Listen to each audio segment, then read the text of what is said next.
Saudara perhatikan ya, saya mau terangkan, saudara perhatikan baik-baik. Dalam KKR mujizat, kalau ada yang sembuh, orang ini akan ditanyakan, siapa yang sembuhkan? Si pasien akan menjawab, Tuhan Yesus. Nah, saudara, bagi mereka yang tidak sembuh, bagaimana? Ya, Tuhan Yesus yang bertanggung jawab.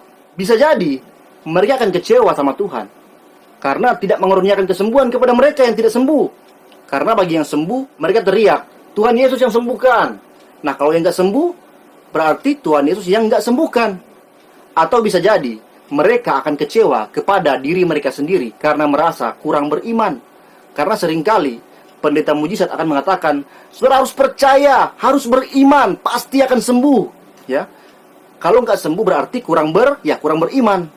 Adakah dari antara mereka yang tidak sembuh ini berpikir bahwa pendeta ini membuat mujizat palsu? Adakah mereka pernah berpikir bahwa ini pembohong, pendusta? Adakah saudara? Tidak, saudara. Mereka terintimidasi oleh nama Yesus yang tidak menyembuhkan dan oleh iman mereka yang kurang. Ada yang berani mengatakan, saya nggak sembuh, pendeta palsu. Tidak ada, saudara. Jemaat yang tidak sembuh, tidak ada yang berani mengatakan itu. Kenapa? Karena yang menyembuhkan mereka percaya adalah Yesus, kan? Ya, mereka taruhan, mereka gambling. Yang sembuh bilang Yesus menyembuhkan, yang nggak sembuh patah hati. Nah, mereka akan mempersalahkan Tuhan atau mereka akan mempersalahkan diri sendiri. Karena dalam KKR kesembuhan seringkali pendeta akan mengatakan, kalau saudara beriman, saudara pasti sembuh. Saudara harus percaya. Nah, kalau nggak sembuh berarti nggak beriman. Adakah pendeta itu berani berkata bahwa kalau nggak sembuh berarti Tuhan belum berkenan? Terimalah penyakitmu sebagai salib hidupmu. Adakah para pendeta ini berani mengatakan seperti itu? Mana bisa mereka mengatakan seperti itu? Karena event mereka dinamakan KKR kesembuhan. Karena dia dikenal sebagai penyembuh. Atau ya pendeta kesembuhan, pendeta mujizat.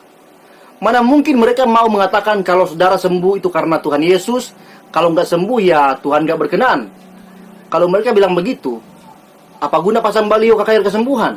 Apa guna menyatakan diri sebagai pendeta penyembuh, pendeta mujizat? Apa guna, saudara? Kalau mereka bilang seperti itu, ya mereka mesti berhenti pasang baliho KKR kesembuhan, KKR kelepasan, KKR mujizat. Berhenti bilang begitu. Berhenti mengatakan diri penyembuh. Ya, bisa ganti dengan KKR mungkin sembuh, mungkin enggak. Tergantung Tuhan. Ya, jadi namanya KKR mungkin sembuh, mungkin enggak. KKR tergantung Tuhan, begitu. KKR kesembuhan tergantung Tuhan. Ya ganti namanya, jangan pakai KKR kesembuhan. Karena ada yang nggak sembuh. Gitu teman-teman.